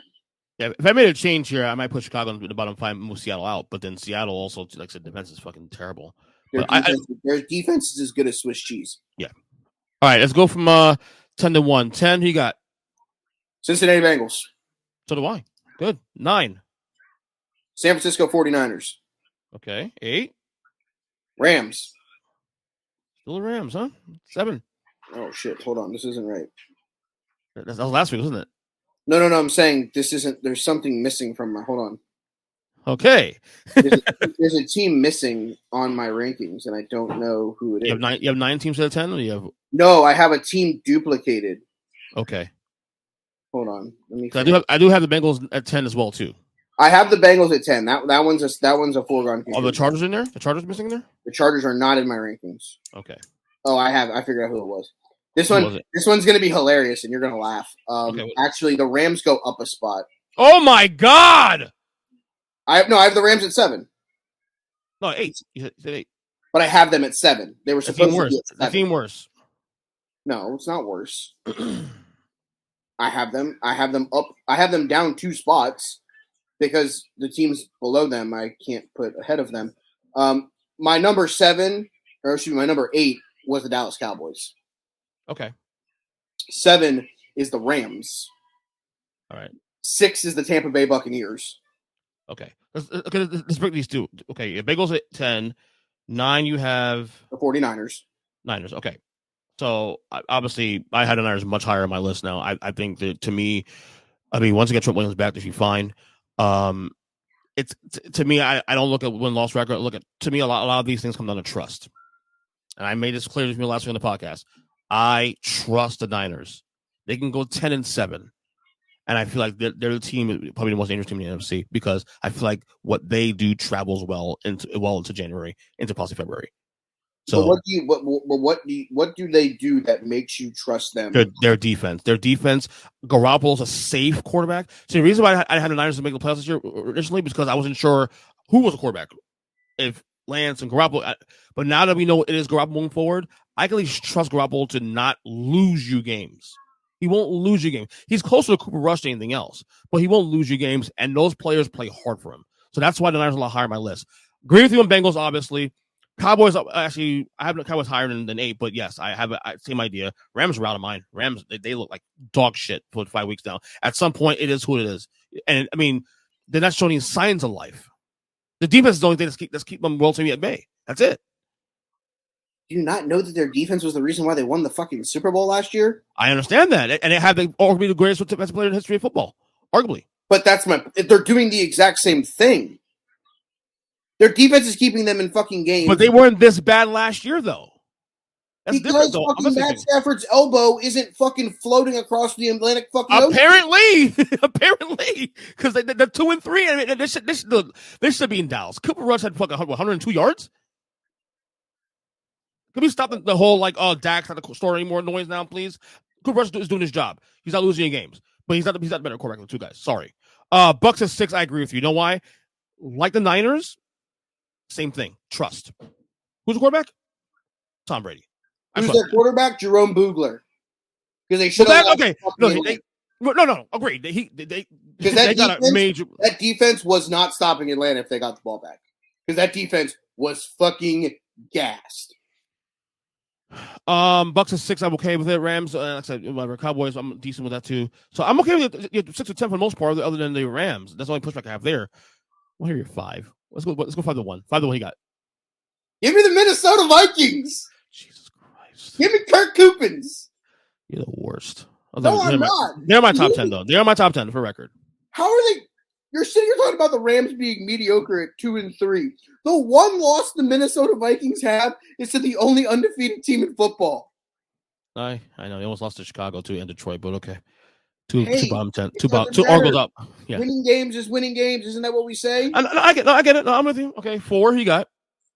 Hold on. I want to look at the Vikings real quick. They're 4-1. Like I told you, Big Game Slay is the only reason why they fucking were blown out in that game against fucking Philadelphia. That fucking yeah. I have a feeling though we have the same 4 though. It's about the order. Ravens, Chiefs, Eagles, Bills. In that order, 4-1. Yes. Yep. In that exact order: Ravens, Chiefs, Eagles. Ravens 4, Chiefs 3, Eagles 2, Bills 1. I got the same exact order. So we have relatively the same rankings here. Couple twists and turns here and there, but like I said, Bills. I mean, they're dominating the Steelers this weekend. Chiefs struggles the Raiders. Best divisional game. You can't give them credit for that. Eagles are doing what they do. I course corrected the Ravens this week. Eagles should have lost that game. Yeah, they probably should have. But hey, look, Kyler Murray got to play Modern Warfare 2. Yep, that was a bad look there. That was a bad look there. But yeah, I have a problem with rankings for the most part. Like I said, the Rams, and the funny thing is that I push back on the Rams a little bit here. But here's the thing with the Rams, I actually still almost put them in top 10 despite that, because Super Bowl champions get more leash. But when I'm watching them play, I'm like, what is going on here? Here was my reasoning for not putting them in, or putting them in, and not putting a team like the Chargers or somebody like that in my top 10. The strength of their opponents, I get it. Cooper Rush is Cooper Rush, but the Atlanta game, the Chiefs just straight up laid an egg against Jacksonville. Mm-hmm. They didn't look great this week. I mean, the score will say, what it says, that they fucking. What was the final in that game? Which game? The Chargers fucking Browns game. Oh, 30-28. Staley fucking goes for 4th-and-1. Oh yeah. What the fuck are you doing? What I tell you before the year started? Love the Chargers roster, but that coach don't know. Exactly. Just saying. And I mean, the reality of the situation is I leave the Bengals at 10 because of that game went back and forth all night, and it literally took a Justin Tucker field goal as time expired. Those teams are going to fucking be the two teams that are inevitably going to run away with that division. Mm-hmm. What's wrong? Mommy went to go take the trash. She'll be right back. I promise. Come here. No, I don't necessarily disagree, with a lot of that what you're saying there. But like I said, have some. All right. So our rankings are pretty good. Like I said, we're the same wavelength there. So no big deal. Okay, let's talk baseball quick because obviously it's been a fantastic start to the playoffs. Fantastic year in general. Was it really fantastic? I mean, the best part about it was the Mariners coming back from down 7. That was fun. That was it. That was fun. We can take away from the wild card weekend. By the way, I love this new format. I love it. Love it. Biggest takeaway, and this one's gonna hurt. The St. Louis Cardinals have basically turned themselves into the Green Bay Packers of Major League Baseball. I can see that. Really good in the regular season. Always find a way to win the division. Mm-hmm. Suck wind in the playoffs. Yeah, I can see that. Yeah.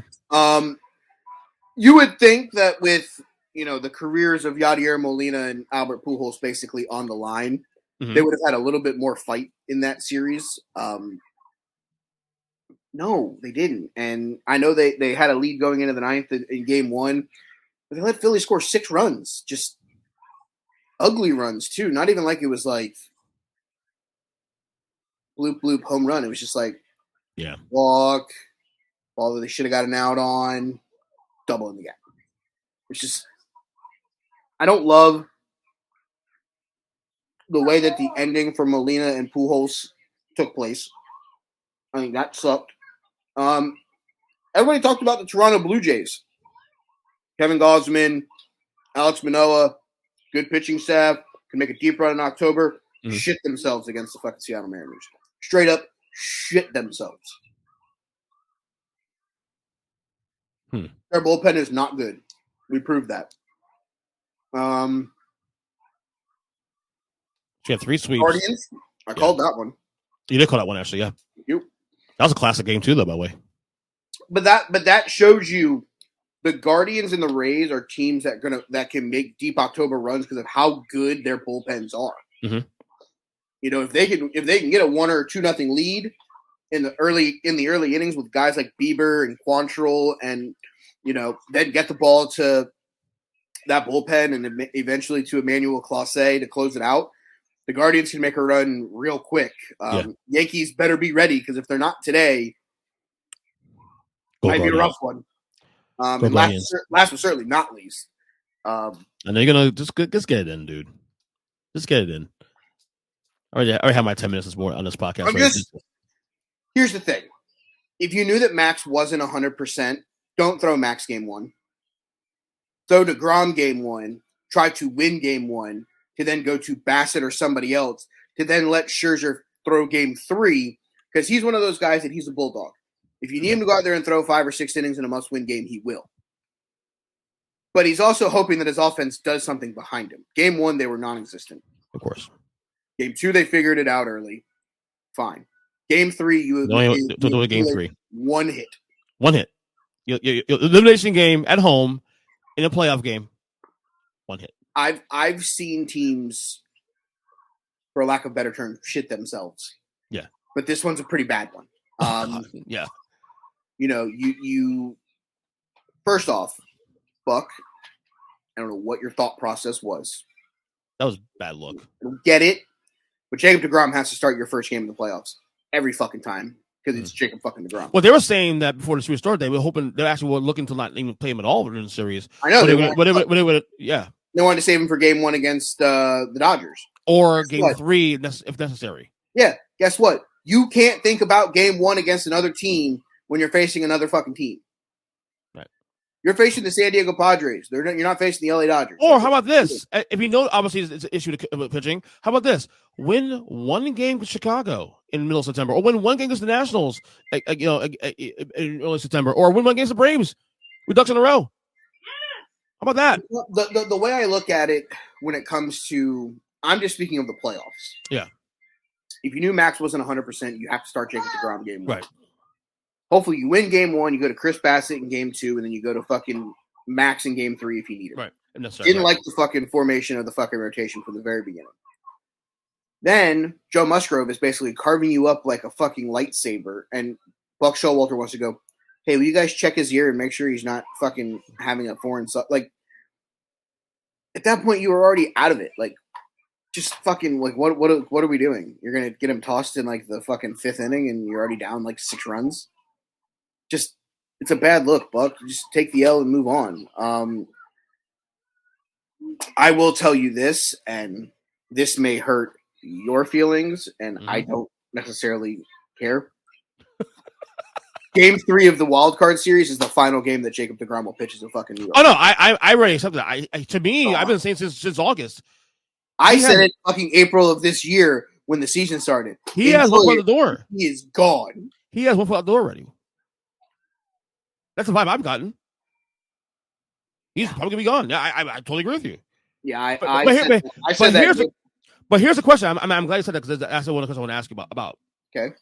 If you're Steve Cohen, yep, and obviously bats are something you need. That is a number one issue for the Mets.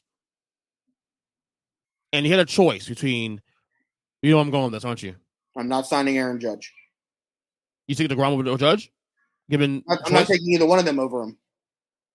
Why? Go ahead. I'm doing something completely different if I'm Stephen Cohen. What are you doing for Stephen Cohen? What is the direction? Finding Trey Turner to play second base.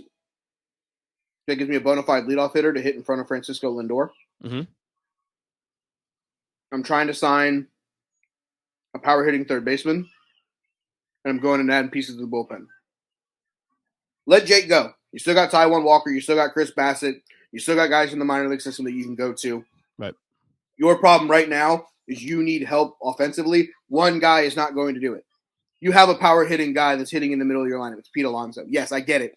He didn't hit 63 home runs. I get it. Fine. Hit 40 plus. I don't need 63 home runs. I need a good infield. I'm sorry. I like Jeff McNeil a lot. But if I can get Trey Turner to play second base, Jeff McNeil brings me back Zach Gallen or somebody else like that can help improve my pitching staff. That's my move. Sign Trey Turner for about a quarter of what you'll sign Aaron Judge for. But that ain't sexy. So for the sake of sports radio, real quick though, if you're Steve Cohen, I got this bag of money. One guy to give it to, Aaron Judge or Jacob deGrom. Who you picking? Either. No, I'm serious. Like between the two, like if you had a choice, God says he only pick one. You had to pick one of these guys. What's the bigger priority? The pitching or the hitting? Gun to my head, you have to sign Judge because he's been able to stay healthy. And that's all I want to know. I'm not saying you sign both. I mean, at the end of the day, I don't sign either one of them. Right. I've heard the stories. Oh, the Red Sox are going to be in play for Aaron Judge. I looked up and I made the comment: re-sign Xander Bogaerts, sign Rafael Devers to an extension, go get some more starting pitching to pair around Chris Sale. Go help the bullpen. Yeah, I'd rather spread that money around, buddy. I'm on 6 things that I could use that exact contract with. Like, you didn't sign Mookie Betts. Thank you. But you want to spend money on Aaron Judge. I never heard a podcast of the last week by my buddy Jenny G. Red Sox fan also too. We discussed that. We said the same reason. I'm not going to sign one guy just to win the headlines. I'm going to spread them out. You didn't sign Mookie. If you want to be involved in the conversations and you want to have talks, fine. I get it. But if you sign him, that means you're trading either Alex Verdugo or Kike Hernandez. What are you getting back for them? Don't fucking know. Unless you're pairing prospects together to go get Zach Gallen from the fucking Diamondbacks, you have no fucking starting pitching outside of Chris Sale. Yeah, I'm with you. I wouldn't do it myself. All right, let's go to the predictions. Divisional Series start tonight. 4 games on. We got first game starts in a couple minutes after doing this podcast. Wait, am I on the Tuesday show this week instead of the Thursday show this week? The Tuesday show this week, yeah. Oh, okay. Yeah. All right, Yankees, Guardians. Who wins? How much? Give me Drax. Give me Rocket. Give me Groot. Give me the Guardians of the Galaxy. Hell yeah! In what, 5? Guardians in 4. Ooh, okay. Astros, Mariners, go. Mariners in 5. Wow, so both top 2 seeds in the AL gone. Okay, I like that. National League, Phillies and Braves, go. Braves. I'm going Braves in 5. Braves are just too good. I think the hottest team in baseball since May. And finally, the Dodgers and the Padres. You already know who I'm rooting for, but see, this one's gonna be weird because they pitched so well against you guys, and I necessarily don't know what the Dodgers are gonna throw out at them.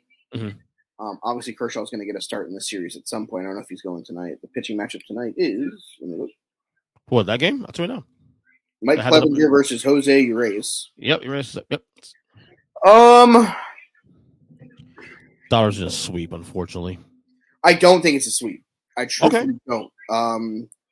I'll take Dodgers in 4, but I think the Padres could push this to 5 and maybe even win a game 5. It's all going to rely on the shoulders of Mike Clevenger today, though. Clevenger has to go out there and pitch well. He's got to throw at least 6 or 7 innings and keep them in that game to push back on Urias, because after Urias, it's not the murderer's row of Walker Buehler, Clayton Kershaw. They do get Kershaw tomorrow against Yu Darvish. They're off Thursday. Friday's to be announced. So you only have 2 starters announced so far for the Dodgers. I haven't looked at their roster, so I don't know who could be the game 3 starter yet. As I have the hiccups. This hurts. Yeah. Yeah, I'll take Dodgers in 4. All right, one last thing before you go. I want to say a lot of this for the our podcast on Thursday with the wrestling podcast, Take 3. Is this roughing the passer? It is roughing the passer. Everything is. Anything. You scratch your forehead. Flag. Exactly. Roughing the passer. Flag. There we go. Exactly. Bray Wyatt returning to WWE on Saturday. Extreme Rules. What do you think about the execution, the whole 9, everything else presented? There were pieces of it that were absolutely excellent. Mm-hmm.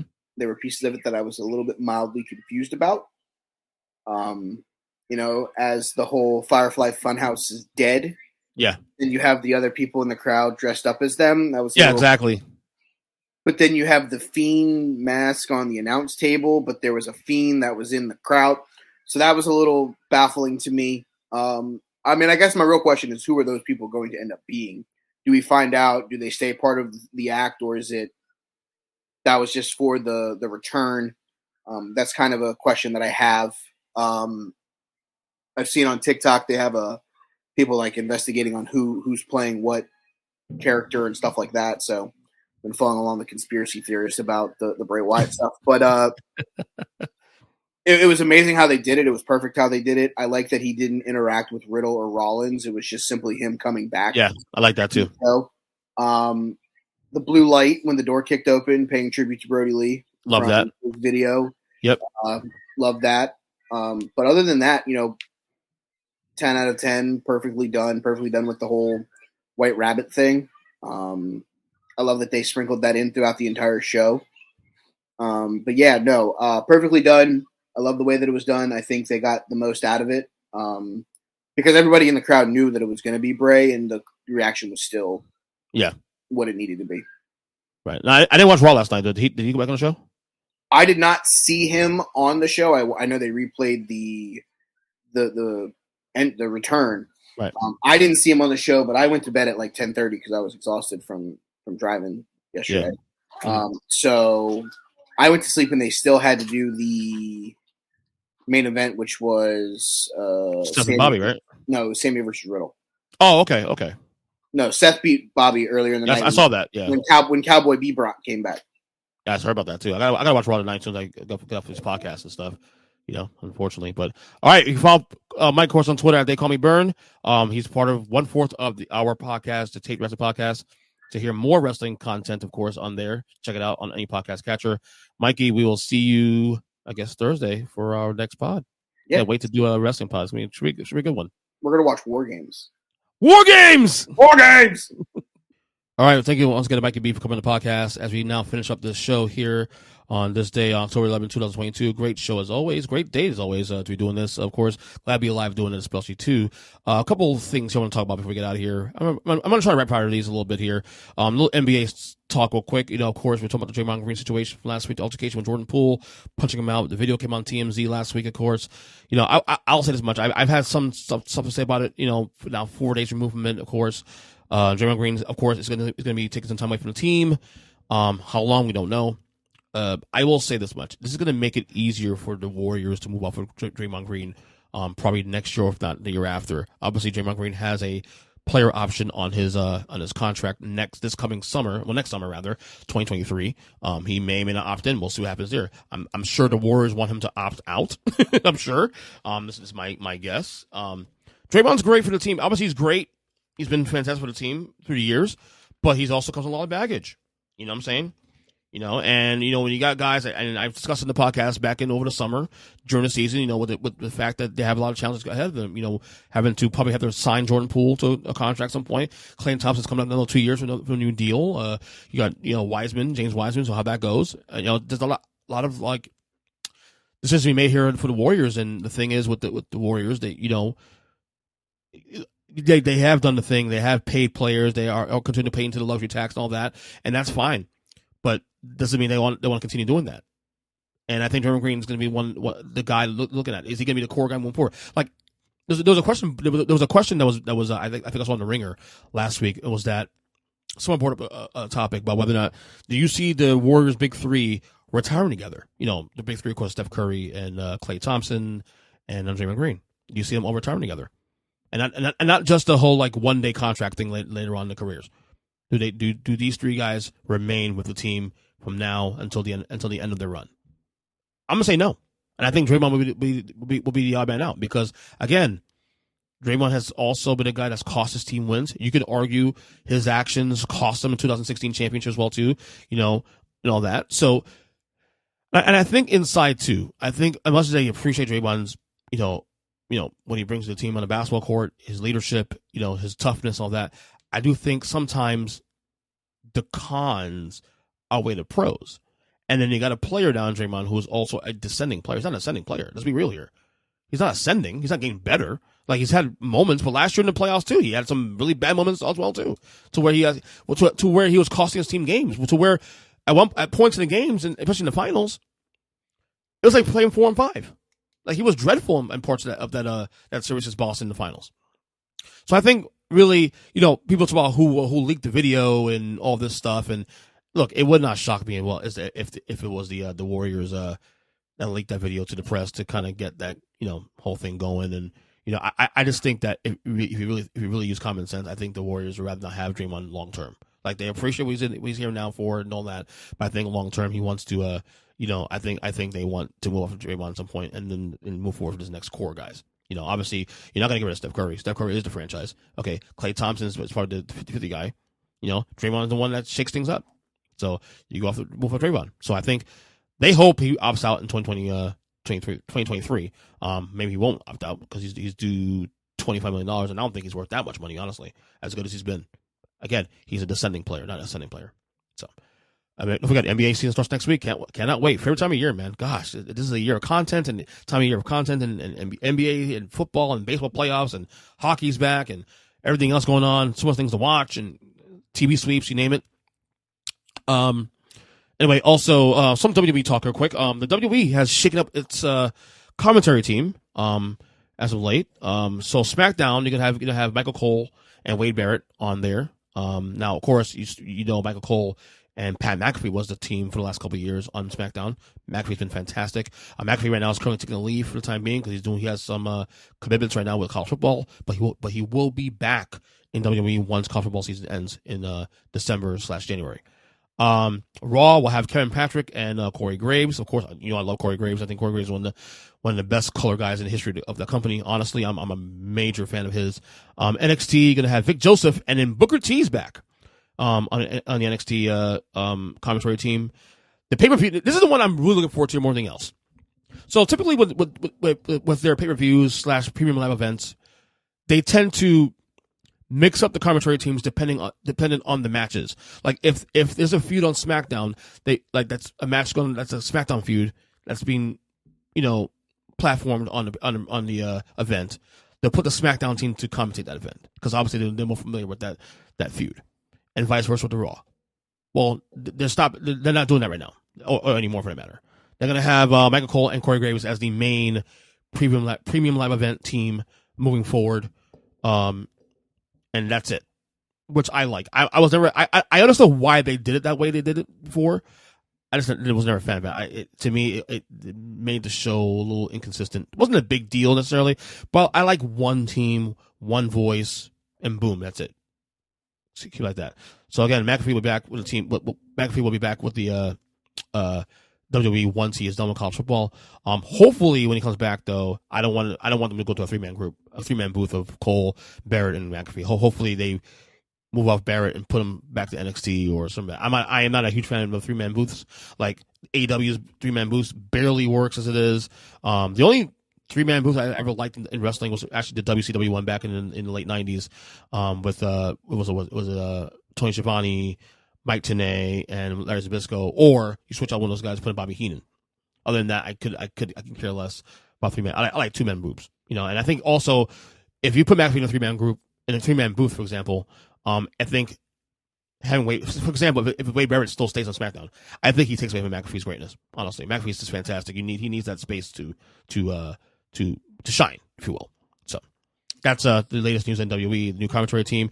Extreme Rules, like I said, we talked about Mike about it on the podcast a little earlier. Bray Wyatt's return, really good show.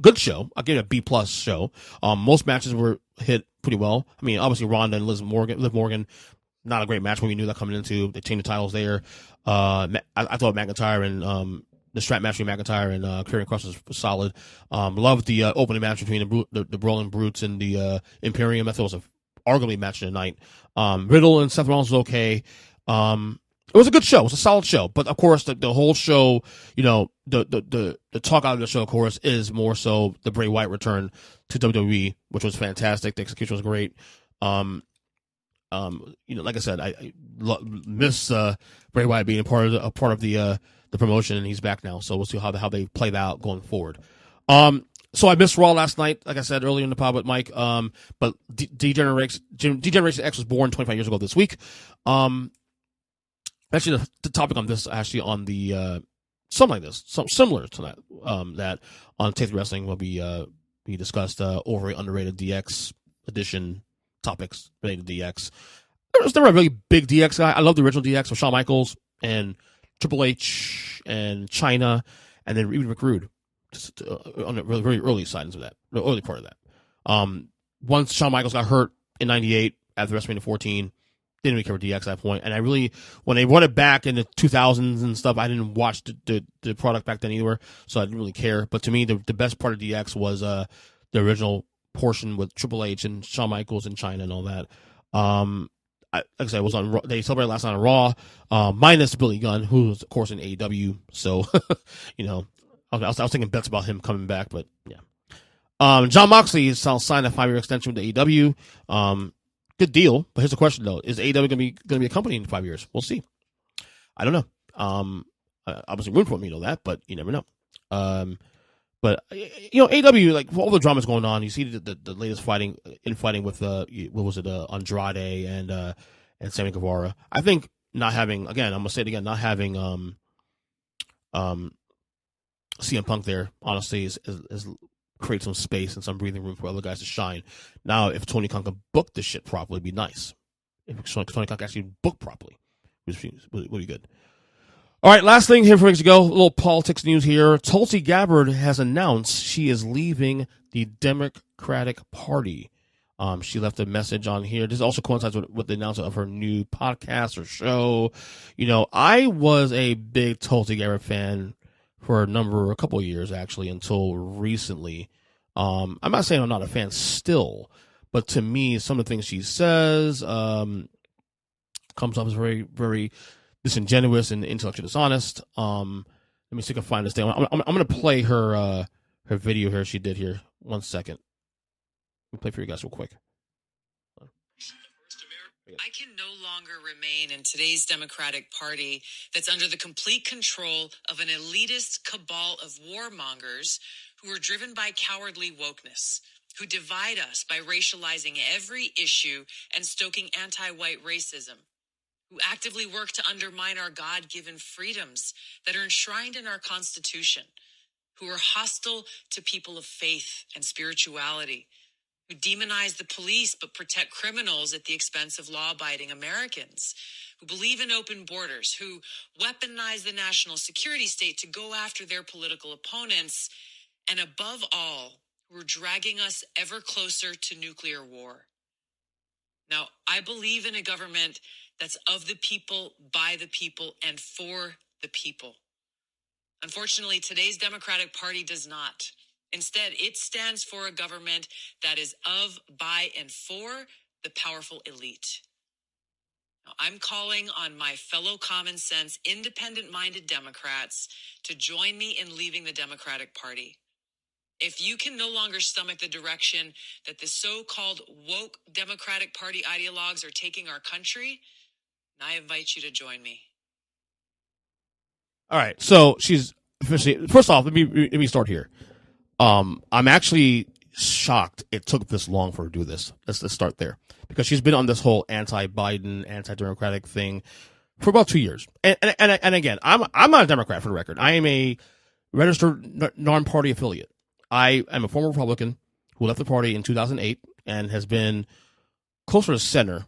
I'm definitely liberal on certain issues. I'm definitely conservative on other issues. So I understand a lot what she's saying here. Okay. But my problem I've had with her in recent years, especially too, is that, here's the thing. Like, I can understand you having issues with the Democratic Party. And by the way, she got screwed by the party too, especially. So a lot of that also is resentment within the party about when she was running for president and she was not getting any, she was getting screwed on by certain members of the party, Hillary Clinton, for example, all that. So I get some of the anger she has towards the party itself and the structure of the party. I totally get that. What I don't get, and I bag on this with everybody, not just with conservatives, but also on liberals too, is calling out everything. Not just one side, because that one side is, agreeing with you and this and that. But she never has any criticism for the right. Again, there's a lot about the left you can criticize. Believe me, I'm with you on that. But she never has any criticism for the right whatsoever. And that's her problem, because she's got so much gains on that side of the aisle. She's not putting on a new show, a new podcast now. And also, where is she going? Is she an independent now? Is she going to the GOP? What's her next direction? That's the thing. Like, I would respect you more if you were just being openly honest about your intentions. Because, look, for the record, I don't have a problem with conservatives. I've had conservatives come on my podcast all the time. This show has always been open, free speech, free space to talk, as long as we're having productive conversation about the world at large. And I like Tulsi Gabbard. I really do. But some of the things she says and some things she's doing, and obviously she's snuggled up with Fox News now. And again, I'm not saying nothing on Fox News, but to me, it's almost disingenuous, because, like, again, when you have no pushback on the right whatsoever, when there are things that be done on the right as well too, that are, offensive and quite frankly, just like, voting rights stuff and all that, and you have nothing to say about that, but you want to talk about the wokeness on the left. That's why I have an issue with you. And to me, that's even worse than being on the other side. And for the record, I'm not about sides here, but this is the rhetoric you're putting out here, not me. So, I said, good luck to you. Like I said, I don't know if is she NPA, independent. I don't know where she's going. That's the thing too. Is she a Republican now? I don't know. But I just think a lot of some of the stuff she says comes off as disingenuous. This does. It's disappointing, because a lot of things that because in terms of like policies and stuff, like in 2020 when she was the candidate that I most aligned with on policy, pro-choice, pro-UBI, universal health care, the whole night. Do you still believe those things now? Because you have a conservative following now? I don't know. Maybe, I don't know. Again, a lot of this too also is bad, because this is the problem with a two-party system and two-party world. This is giving us space to be free. And for the record, it's not the entire Democratic Party is woke. Like, stop. Yes, there's a woke part of the party, but that's not the entire party. Like, stop. Like, this is disingenuous. It really is. So that's where we're ending things here today on the podcast, dated October 11th, 2022. Again, thank you for Mike. Thank you to Kyle. Come on the podcast as always. Check me out every Tuesday night on the Huddle Up Podcast, every Tuesday night at 8 p.m. on YouTube, on Facebook, on Twitter, with myself, Big Jim, James Neese. Big Jim, of course, is the host of the show. Let's be clear about that. As a panelist. Kyle, of course, Matt Emilisen, and whoever may come on the show to talk shop, talk football. I'm having a great time on that podcast. Check it out, of course, every Tuesday night. every Tuesday night live, and not check out the podcast as well too on the YouTube page as well. All the podcasts on YouTube as well. Other than that, tell you guys later. God bless y'all. Take it easy, and we'll talk soon. Later.